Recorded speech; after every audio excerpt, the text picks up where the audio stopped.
চলে যাচ্ছি আমাদের মডিউল সি তে, যেটা থার্ড পার্ট বলতেছি, যে আমার সিইও এন্ড সিনিয়র ম্যানেজমেন্ট। আমরা একটু আগে ঠিক একটু আগে যে চ্যাপ্টারটা পড়ছিলাম, ওই চ্যাপ্টারে আমরা বোর্ড মেম্বারদের নিয়ে পড়ছি, বোর্ড মেম্বারদের রেসপন্সিবিলিটি পড়ছি, বোর্ডের বিভিন্ন কমিটিগুলো নিয়ে কথা বলছিলাম। এই চ্যাপ্টারে আমরা সিইও এবং সিনিয়র ম্যানেজমেন্ট নিয়ে টোটালি আলোচনা করব। এখানে সিইওর ক্রাইটেরিয়া কি কি, সিইও নিয়োগ করা হয় মানে নিয়োগে কে দায়িত্ব থাকে, এবং সিইও ট্রানজিশন পিরিয়ড গুলো কি হয়, যে একজন সিইও যাওয়ার পর আরেকজন সিইও এন্ট্রি করার যে ট্রানজিশন পিরিয়ডটা ওইটা কিরকম হয়। তার সাথে সাথে সিনিয়র ম্যানেজমেন্টে কারা কারা থাকে তাদেরকে আমি সিনিয়র ম্যানেজমেন্টের পার্ট বলবো। তার সাথে সাথে তাদের ক্রাইটেরিয়া গুলা কি কি, মানে নিয়োগের ক্ষেত্রে তাদের ক্রাইটেরিয়া গুলা কি কি, তাদের অ্যাক্টিভিটিস গুলা কি কি, ওইগুলো নিয়ে কথা বলবো। সো আমরা চলে যাচ্ছি আমাদের এই চ্যাপ্টারের ফার্স্ট কোশ্চেনে, চিফ এক্সিকিউটিভ অফিসারের ডেফিনেশন। এটা টিকা আকারেও আসতে পারে অথবা ডেফিনেশন আকারে আসতে পারে, যে তুমি আলোচনা করো চিফ এক্সিকিউটিভ অফিসার নিয়ে আলোচনা করো। সো চিফ এক্সিকিউটিভ অফিসার আমরা সবাই জানি যে একটা ব্যাংকের সিনিয়র ম্যানেজমেন্টের একটা টপে থাকে। হ্যাঁ, চিফ এক্সিকিউটিভ অফিসার যে পুরো ব্যাংকটাকে সে লিড দিয়ে থাকে এবং পুরো ব্যাংকটাকে রান করে তার টিম নিয়ে। একা তো রান করা সম্ভব না, তার ডিএমডি, তার আন্ডারে ডিএমডি থাকে, এমডি থাকে, এবং তার পুরো ব্রাঞ্চের ম্যানেজার থাকে, সবাইকে নিয়ে সে পুরো একটা টিম, যে টিমটাকে সিইও রান করে, ব্যাংকটাকে রান করে, এবং এটা দুইটা জিনিস এনশিওর করে, একটা প্রফিটেবিলিটি এনশিওর করে, একটা কমপ্লায়েন্স এনশিওর করে থাকে। ডিসিশন মেকিং, আমার কোম্পানির আমার সিইও কি করে, আমার কোম্পানির ডিরেকশন মনিটর করে থাকে। এখানে একটা জিনিস বলে রাখি, যে আমার বোর্ড মেম্বারও কিন্তু আমার একটা ব্যাংকের ডিরেকশন দেয়, যে ব্যাংকটা কি এসএমই ফোকাস হবে না কর্পোরেট ফোকাস হবে, ফর এক্সাম্পল। কিন্তু এখানে কিন্তু সিইও একটা কন্ট্রিবিউশন থাকে, যে সিইও কিন্তু ডিরেকশন দেয় একটা ব্যাংকে কিভাবে সে রান করবে। ঠিক আছে। তারপরে হলো আমার আমার সিইও স্ট্র্যাটেজি ফোকাস করে, স্ট্র্যাটেজি যদিও ফর্মুলেট করে এবং আমার অ্যাপ্রুভাল করে বোর্ড মেম্বাররা। আর স্ট্র্যাটেজি ইমপ্লিমেন্ট হয় কার মাধ্যমে? সিইওর মাধ্যমে হয়, তাই না? আমার বোর্ডে পলিসি ডিসিশন হয়েছে, পলিসি নেওয়া হয়েছে, যার ইমপ্লিমেন্টেশনটা কিন্তু সিইওর মাধ্যমে হয়। সিইও কিন্তু ওই পলিসিটা ইমপ্লিমেন্ট করে। বাংলাদেশ ব্যাংক যে সার্কুলার গুলো দিচ্ছে, গাইডলাইন গুলো দিচ্ছে, সার্কুলার বাংলাদেশ ব্যাংকের গাইডলাইন গুলো কিন্তু ইমপ্লিমেন্ট হচ্ছে সিইওর থ্রুতে। সিইও কিন্তু মানে সার্কুলার আকারে ব্রাঞ্চগুলোকে বাধ্য করে, তুমি এটা মানতে হবে, এটা করতে হবে, এটা করতে হবে না। তারপর রেসপন্সিবিলিটি কি? সিইও রেসপন্সিবিলিটি হলো আমার কি, আমার সবগুলো কর্পোরেট ডিসিশন মেক করা, আমার অপারেশন দেখা, রিসোর্স ম্যানেজ করা, রিস্ক ম্যানেজ করা, সবই সিইওর দায়িত্বের ভিতরে পড়ে। ঠিক আছে। সিইও কি ম্যানেজ করে? আমার বিভিন্ন আমার বোর্ড মেম্বার এবং আমার কর্পোরেট অপারেশনের সাথে সে মাঝখানে থাকে। সিইও হলো মাঝখানে, দেখেন উপরে থাকে তার বোর্ড, নিচে থাকে হলো তার টিম, মাঝখানে কিন্তু সিইও অবস্থান করতেছে। দুইটার ভিতরে যে লিঙ্ক আপটা, রিলেশনটা বজায় রাখার দায়িত্ব কিন্তু সিইও পালন করে থাকে। তারপর পাবলিক স্পেস, সিইও কিন্তু পাবলিক একটা স্পেস, একটা ব্যাংকের ব্র্যান্ড ডিপেন্ড করে সিইওর উপরে। হ্যাঁ, এটা এটা এটা এটা এটা কিন্তু সব অনেক আগে থেকে চলে আসছে, যে কোন ব্যাংকে কাস্টমার টাকা রাখবে কিনা না রাখবে। অনেকাংশে একটা ক্ষেত্রে, মানে সব সময় না, শুধু সিইওর উপর, সিইও কে দেখি যে ব্যাংকে টাকা রাখে তা না, বাট অনেকাংশে ডিপেন্ড করে ওই যে আমার মানে ডিপোজিটর চিন্তা করে যে ওই ব্যাংকের সাথে আমি ব্যবসায় যাব কি যাব না। ঠিক আছে। তো এবার আসি role and responsibility of chief executive officer. আমরা অনেকগুলো রোল অলরেডি পড়ে ফেলছি, যে আমি একটু একটু যদি আমি এটা না দেখে যদি বলি কি কি রোলস পড়ছি, যে আমার পলিসিগুলো হলো, পলিসিগুলো অ্যাপ্রুভাল দেয় বোর্ড মেম্বাররা, বাট ইমপ্লিমেন্ট করে হলো সিইও, তাই না? সে কি কি করে? রিস্ক ম্যানেজমেন্ট, রিস্ক ম্যানেজমেন্টের পার্টটাও করে, তারপর অপারেশন দেখে। হ্যাঁ, তারপর কোম্পানিকে ডিরেকশন দেয় যে কোন কোন দিকে ব্যবসাটা বেশি ফোকাস করবে। তো এই জিনিসগুলো কিন্তু আমরা অলরেডি দেখে ফেলছি। স্ট্র্যাটেজিক প্ল্যানিং, যে আমার আমার ডেভেলপ করে, কিন্তু এখানে কিন্তু আমি বলি না স্ট্র্যাটেজিক প্ল্যানিং অ্যাপ্রুভাল করে সিইও। হ্যাঁ, একটু একটু ডিফারেন্সিয়েট করতে হবে আপনাকে। আপনি পরীক্ষা যখন লিখবেন, আপনি যখন পড়াটা পড়বেন, একটু ডিফারেন্সিয়েট করে পড়তে হবে। এখানে আমি একটা টার্ম ইউজ করছি, developing the banks vision mission and goal. সে ডেভেলপ করে, অ্যাপ্রুভাল দেয় বোর্ড মেম্বাররা, বাট সে কিন্তু ডেভেলপ করে। সে ডেভেলপ করে মানে হলো, সে নিজে তো ডেভেলপ করে না, তার টিম থাকে ডিএমডি দিয়ে অথবা কোনো ডিপার্টমেন্ট দিয়ে, সে কিন্তু এই পলিসিগুলো সে ডেভেলপ করে থাকে। ঠিক আছে। তারপরে ফাইন্যান্সিয়াল ম্যানেজমেন্ট, সে কিন্তু ফাইন্যান্সিয়াল পুরো ব্যাংকের ম্যানেজমেন্টটা সেই করে থাকে, হয়তো তার সাথে হয়তো ট্রেজারি কাজ করে, হ্যাঁ, সিএফও কাজ করে, বাট ম্যানেজমেন্টটা কিন্তু সে করে থাকে।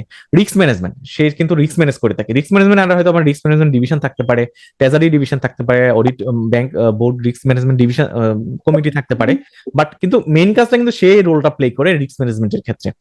স্টেক হোল্ডার এঙ্গেজমেন্ট, আমি স্টেক হোল্ডার নিয়ে একটু আগে বাইক কোশ্চেন করছিল, খুব সুন্দর একটা কোশ্চেন ছিল। আমরা স্টেক হোল্ডার শিখছি যে অনেকগুলো পক্ষ, স্টেক হোল্ডার এঙ্গেজমেন্ট করা লাগবে। আমার ডিপোজিটর যদি আমার ব্যাংকে না আসে, আমি লোন দিতে পারবো না, টাকা পাবো না। ঠিক আছে। তো স্টেক হোল্ডারকে এঙ্গেজ করা, স্টেক হোল্ডারকে ম্যানেজ করে ব্যবসা রান করা কিন্তু একটা চ্যালেঞ্জের, মানে একটা কঠিন কাজ। ওই কঠিন কাজটা সিইও করে থাকে। কর্পোরেট গভর্নেন্স, আমরা যে কর্পোরেট গভর্নেন্স নিয়ে পুরো অনেক কিছু পড়তেছি, সো কর্পোরেট গভর্নেন্সটা কিন্তু এনশিওর করে থাকে সিইও।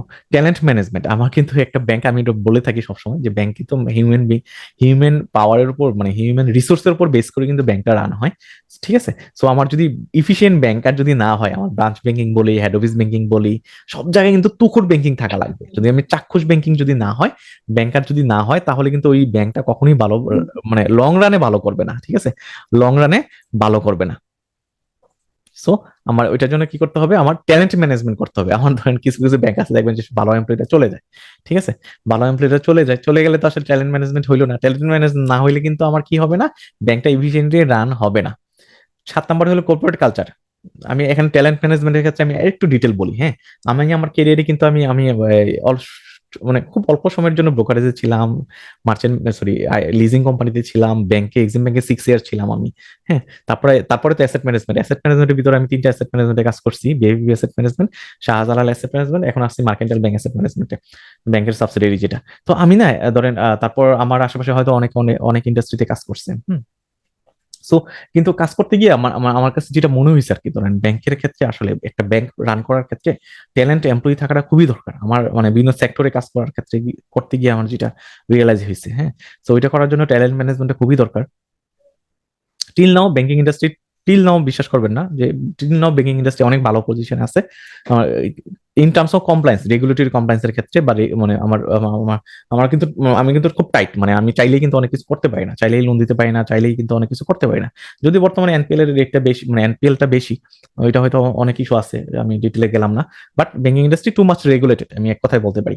7 নম্বর হলো কর্পোরেট কালচার। আমার কর্পোরেট কালচারটা বিল্ড আপ করাও কিন্তু একটা খুব গুরুত্বপূর্ণ একটা জিনিস। একটা এক্সাম্পল বলতে পারি কর্পোরেট কালচারে, ধরেন ধরেন মানে কিছু ব্যাংক আছে কাস্টমার ওরিয়েন্টেড, হ্যাঁ। যে ধরেন যে সার্ভিসটা চাচ্ছে সাথে সাথে দিচ্ছে, অ্যাকাউন্ট ওপেন করতে আসছে, আমার সাথে সাথে অ্যাকাউন্ট ওপেন করে দিলাম। তো এই কালচারটা কিন্তু বিল্ড আপ করা খুব গুরুত্বপূর্ণ।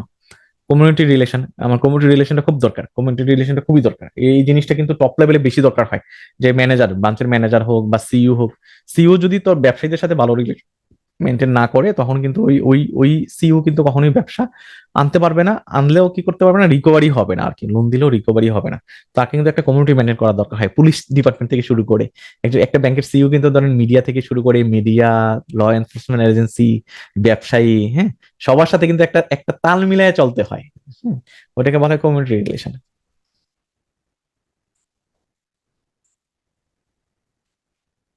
সো এই কোশ্চেন গুলো না খুব একটু একটু টাফ, আপনাকে স্পেসিফিকলি বলে দিল বাংলাদেশ ব্যাংকের গাইডলাইন অনুযায়ী তুমি আলোচনা করো।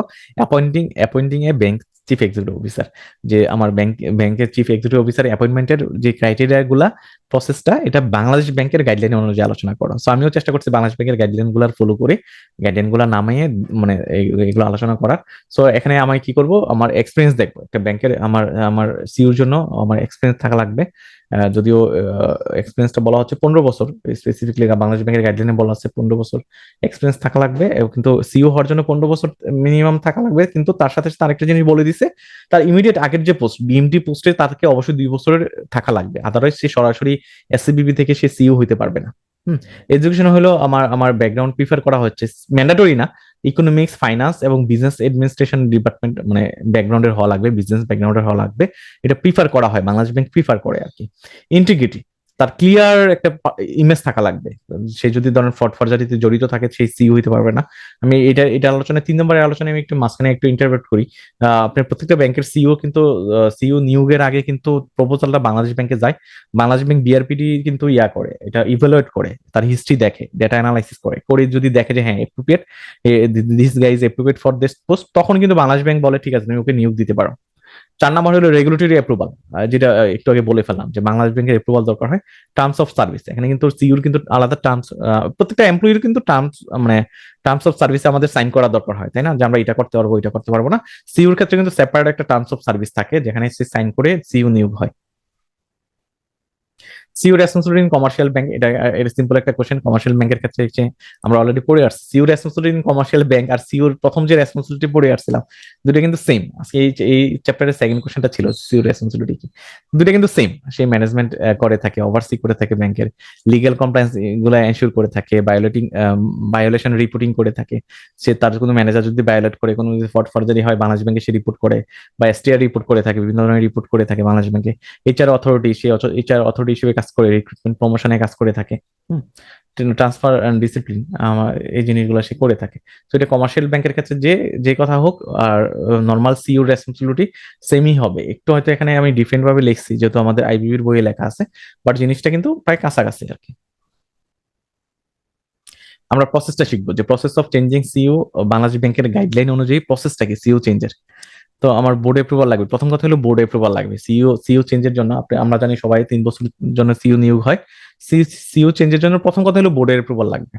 2 নম্বর হলো বাংলাদেশ ব্যাংকের অ্যাপ্রুভাল লাগবে, যেটা একটু আগে বলে আসছি।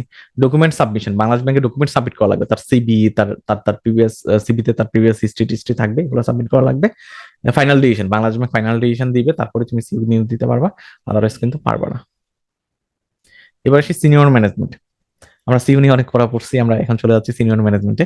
তো সিনিয়র ম্যানেজমেন্টে কি রোল প্লে করে, সিনিয়র ম্যানেজমেন্টে আমার কি করে, একটা ব্যাংকের লিড করে থাকে, যে সিইওর আন্ডারে লিড করে থাকে, ঠিক আছে। সো সিনিয়র ম্যানেজমেন্ট কোন কোন পোস্ট গুলাতে সিনিয়র ম্যানেজমেন্ট বলবো, আপনি যদি প্রত্যেকটা ব্যাংকের ওয়েবসাইটে যান, আপনি যদি সিনিয়র ম্যানেজমেন্টের পার্টে সিনিয়র ম্যানেজমেন্ট যদি ক্লিক করেন, আপনি দেখবেন যে ওইখানে চলে আসে, কিন্তু ড্রপডাউনে চলে আসে। আমরা কিন্তু এগুলো করি, যেমন আমি দেখছি, আমি আমার লাইফে আমি যখন কোনো ব্যাংকে ভাইবা দিতে যাইতাম, তখন কিন্তু আমি দেখতাম যে কে কে ওইখানে আছে, কোম্পানি সেক্রেটারি কে, এমডি কে, ডিএমডি কে, একটু দেখে যেতাম আর কি, জাস্ট চেহারাগুলা নামগুলা আবার আমার ডিপার্টমেন্টের পড়ে কিনা একটু দেখে যেতাম। তো আপনারা হয়তো দেখছেন। সো এখানে কি কি দেখা গেছে একটু কমন সেন্স দিয়ে বলেন তো। ওখানে চিফ এক্সিকিউটিভ অফিসারের ছবি থাকে, সিএফওর ছবি থাকে, চিফ অপারেটিং অফিসারের ছবি থাকে, chief monitoring officer, chief investment অফিসারের ছবি থাকে। সো এইটা কিন্তু আমি বলতেছি, পজিশনটা বলতেছি হলো মানে কাজের দিক দিয়ে, হ্যাঁ। তো সিএফও ডিএমডিও হইতে পারে, তাই না। আমি তো ওয়ার্কিং ডেজিগনেশন নিয়ে কথা বলছি, এখানে এখানে হলো আমি ওয়ার্কিং ডেজিগনেশন দিছি। অ্যাকচুয়াল ডেজিগনেশন কিন্তু সে ডিএমডি হতে পারে, সিএফও কিন্তু ডিএমডি হতে পারে, এমডি হতে পারে, তারপর চিফ অপারেটিং অফিসার কিন্তু ডিএমডি হতে পারে। সো আমি ওইটা বলি নাই, অপারেটিং দিক থেকে এটা বলছি আর কি, যে এই কাজে যারা জড়িত, যে এই পোস্ট গুলোতে যারা আছে, ওরা হলো মানে তাদেরকে আমি সিনিয়র ম্যানেজার বলবো, সিনিয়র ম্যানেজমেন্টের পার্ট বলবো আর কি। ঠিক আছে, রেসপন্সিবিলিটি কি কি তাদের, তারা ডিসিশন মেকিং এ তারা স্ট্র্যাটেজিক ডিসিশন গুলো নিয়ে থাকে, গোল সেট করে থাকে, প্ল্যান করে থাকে, অ্যালোকেট রিসোর্স অ্যালোকেট করার জন্য, এবং ওভারসি অপারেশন, তারা কিন্তু অপারেশন ওভারসি করে থাকে। প্রত্যেকটা টপ ম্যানেজমেন্টে যারা আছে, টপ ম্যানেজমেন্টে যারা আছে প্রত্যেকের আন্ডারে কিন্তু অনেকগুলো ডিপার্টমেন্ট থাকে, হ্যাঁ। যেমন আপনি রিজনাল হেড থাকতে পারে, সে টপ ম্যানেজমেন্টে থাকতে পারে, তার আন্ডারে ওই রিজনের জিনিসগুলা। তারপর আমি যদি আরো স্পেসিফিক করে বলি, ধরেন সিএফওর আন্ডারে কিন্তু 2-3টা ডিপার্টমেন্ট থাকে, এফইডি তার আন্ডারে থাকে, হ্যাঁ। তো এরকম সে কি করে ওভারসি করে থাকে অপারেশন গুলা। তারপর অ্যাকাউন্টেবিলিটি। সো অ্যাকাউন্টেবিলিটি কি আমার টপ ম্যানেজমেন্টে, সিনিয়র ম্যানেজমেন্টের অ্যাকাউন্টেবিলিটি হলো সেই টাইম টু টাইম আমার বোর্ড মেম্বারের কাছে সেই রিপোর্ট করার দরকার হয়। কোয়ালিফিকেশন গুলা কি কি সিইও সিনিয়র ম্যানেজমেন্ট, এটা আমি অলরেডি বলছি, যে আমার প্রফেশনাল এক্সপিরিয়েন্স থাকা লাগবে 15 বছরের, এবং আমার আমার অ্যাটলিস্ট 2 বছরের কি থাকা লাগবে, আমার সিইওর ঠিক আগের পোস্টে এএমডি অথবা ডিএমডি লেভেলে তার এক্সপিরিয়েন্স থাকা লাগবে। সে হলো বিআরপিটি সার্কুলার অনুযায়ী, কিন্তু এই কোশ্চেনের অ্যান্সারটা কিন্তু আমি লিখছি বিআরপিটি সার্কুলার অনুযায়ী, বিআরপিটি সার্কুলার নাম্বার 18 ডেটেড 27/2013, আপনি চাইলে ওইখান থেকে গিয়ে দেখতে পারেন। Composition of CEO and senior management, CEO senior management কম্পোজিশনটা কি হবে, এটা আমি না থিওরিটিক্যাল ভিতরে গেলাম না, আপনার এক কথায় বলে দিই, সিইও এবং সিনিয়র ম্যানেজমেন্টের কম্পোজিশনটা কম্বিনেশনটা ওইরকমই হবে যাতে একটা ব্যাংকে রান করতে পারে। এখানে ক্রেডিট এক্সপার্ট থাকবে, এখানে রিস্ক ম্যানেজমেন্টের এক্সপার্ট থাকবে, হ্যাঁ। এখানে আমার আইটি এক্সপার্ট থাকবে। একটা ব্যাংক রান করার জন্য এগুলোই তো দরকার হয়। সো সব এক্সপার্টিস না থাকলে কিন্তু আমার একটা ব্যাংক রান করবে না। আমার সব এক্সপার্টিস আছে, আইটি এক্সপার্ট নাই সিনিয়র ম্যানেজমেন্টে। তো আইটি এক্সপার্ট না থাকলে দেখা গেলো সফটওয়্যার ঠিকভাবে চলবে না, হ্যাঁ। আমার হয়তো হবে না। সো আমাকে ওই সব এক্সপার্টের কম্বিনেশন নিয়েই কিন্তু আমার একটা সিনিয়র ম্যানেজমেন্ট গঠন করা লাগবে, আদারওয়াইজ কিন্তু একটা কোম্পানি, একটা ব্যাংক ভালোভাবে রান করবে না। সিওর বয়সটা আমি নিজেও জানতাম না, আপনাদের পড়াই থেকে আমি জানছি যে 65 বছর, নর্মাল তো 62 বছর পর্যন্ত ব্যাংকারদের বয়স, বাট সিইও হইলে সে আরো 3 বছর এডিশনাল পায়। 65 বছর পর্যন্ত সে কি করতে পারে, সিইও গিরি করতে পারে। প্রত্যেকটা সিইও টেনর হবে 3 বছর, প্রত্যেকটা সিইও নিয়োগ হয় 3 বছরের জন্য। আমার আমার সিনিয়র ম্যানেজমেন্টের বিভিন্ন কমিটি আছে, কিন্তু আমরা কিন্তু বোর্ড রেসপন্সিবিলিটিতে কিন্তু বোর্ড মেম্বারদের বিভিন্ন কমিটির কথা পড়ে আসছি, তাই না?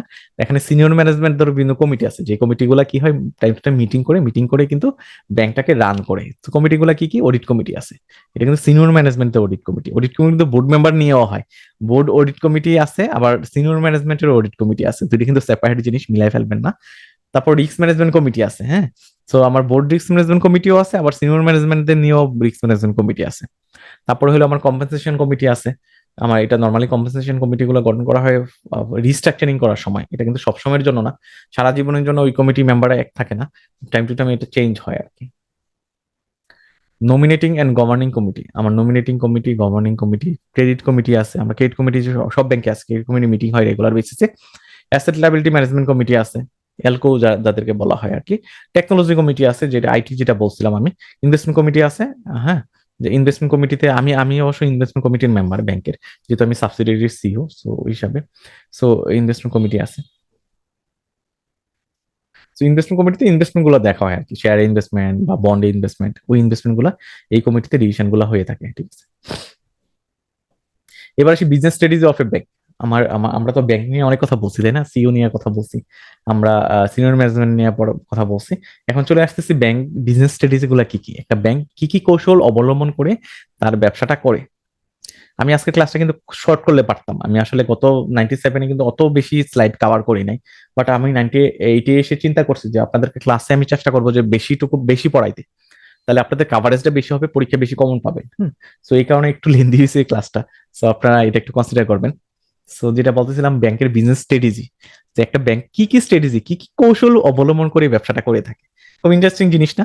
যে আমি কি কি কৌশল অবলম্বন করে কম্পিটিটিভ ল্যান্ডস্কেপ। সে কি করে যে আমার কম্পিটিটিভ ল্যান্ডস্কেপটা হইলো কি, আমি আরো সহজ করে বলি, হ্যাঁ। আমি প্রত্যেকটা পড়া সহজ করে বলতেছি, তারপর আপনাদের কঠিন টার্মগুলো আমি সহজ করে দিচ্ছি, একটু মনোযোগ দিয়ে শুনেন।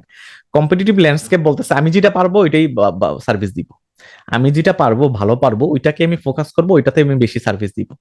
আমি ধরেন ব্যাংকের কথা চিন্তা করেন, সে এসএমই ফোকাস, সে এসএমই তে ভালো লোন দিতে পারে, লোন দেওয়ার ক্ষেত্রে সে এক্সপার্ট, রিকভারির ক্ষেত্রে এক্সপার্ট, তার যে ব্রাঞ্চ, তার যে এমপ্লয়ীদের এক্সপার্টিস, তার যে ক্যাপাসিটি, হ্যাঁ।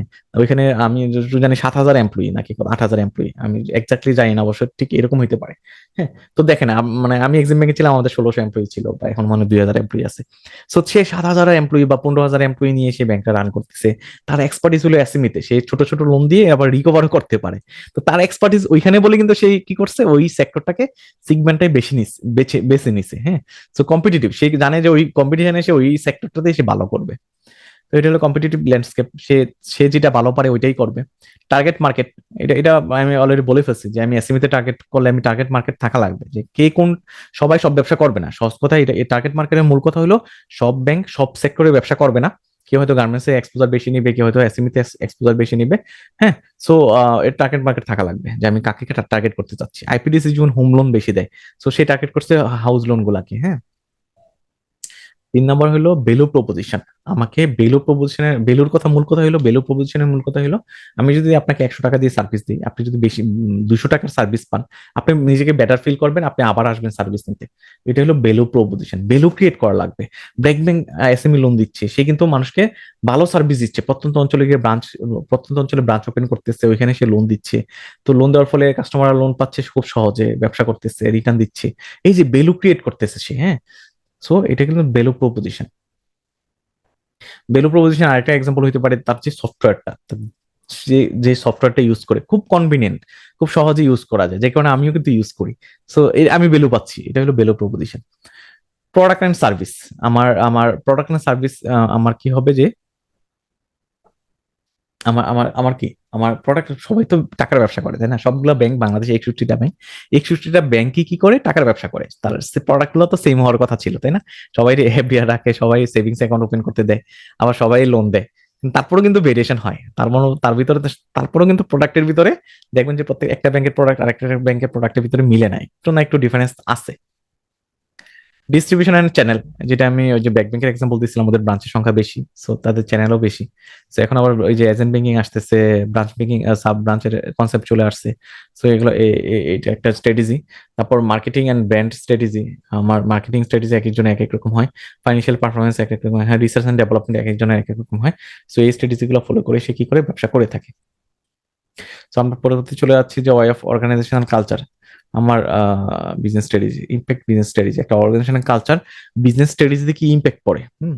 সো এটা এটা এটা যদি আমি একটু ডিটেল বলি, একটু ডিটেল যদি বলি, যে একটা কালচার, একটা কোম্পানির কালচার, একটা অর্গানাইজেশনের কালচার কিন্তু আমার সব জায়গায় ইফেক্ট পড়ে। আমার কাস্টমার সার্ভিসে ইফেক্ট করে, আমার আমার কি করে, আমার আমার আমার এমপ্লয়ি রিটেনশনে ইফেক্ট করে, যে ঠিক আছে। তারপর আমার আমার প্রফিটেবিলিটিতে ইম্প্যাক্ট করে। হ্যাঁ, তো এখানে আমরা শিখবো ছিল বিজনেস স্ট্র্যাটেজিতে কি ইফেক্ট পড়ে, অর্গানাইজেশন কালচারটা বিজনেস স্ট্র্যাটেজিতে কি ইম্প্যাক্ট করে। অ্যালাইনমেন্ট, আমরা গুড অর্গানাইজেশন কালচার যদি থাকে, এক্সিলেন্ট একটা অর্গানাইজেশন কালচার থাকলে টপ টু বটম সবাই একই সার্ভিস দিতে চেষ্টা করে, ভালো সার্ভিস দিতে চেষ্টা করে। ইনোভেশন, ওইখানে ইনোভেশন বেশি হয়, এমপ্লয়ি এঙ্গেজমেন্ট থাকে, হ্যাঁ, রিস্ক টলারেন্স থাকে, কাস্টমার ফোকাস হয়, অ্যাডাপ্টেবিলিটি থাকে। তো এই জিনিসগুলো থাকে হলো যদি গুড কালচার থাকে আর কি। সো এটা আমি বললাম না অর্গানাইজেশন কালচার। কালচারের মূল কথা হলো অর্গানাইজেশন কালচার, এটা আমি অবশ্য অলরেডি পড়ে আসছি, যে কালচারের মূল কথা হলো ভ্যালু, বিলিফ এন্ড অ্যাটিটিউড, যেটা লং টাইম বিল্ড আপ হয়। আর অর্গানাইজেশন কালচার হলো কোনো একটা অর্গানাইজেশনের ভিতরে বা ফাইন্যান্সিয়াল ইনস্টিটিউশনের ভিতরে যে ভ্যালু, বিলিফ এবং অ্যাটিটিউড এবং ম্যানারটা বিল্ড আপ হয়, ওইটাকেই বলবো আমি অর্গানাইজেশন কালচার। আমার এই চ্যাপ্টারের লাস্ট কোশ্চেন আমরা চলে আসছি, যে আমার সিইওর ট্রানজিশন পিরিয়ডটা কিরকম হয়। একটা সিইও চলে যাবে, আরেকটা সিইও আসবে, তো মাঝখানে যে কাজটা হয় ওইটা এখানে আলোচনা করব।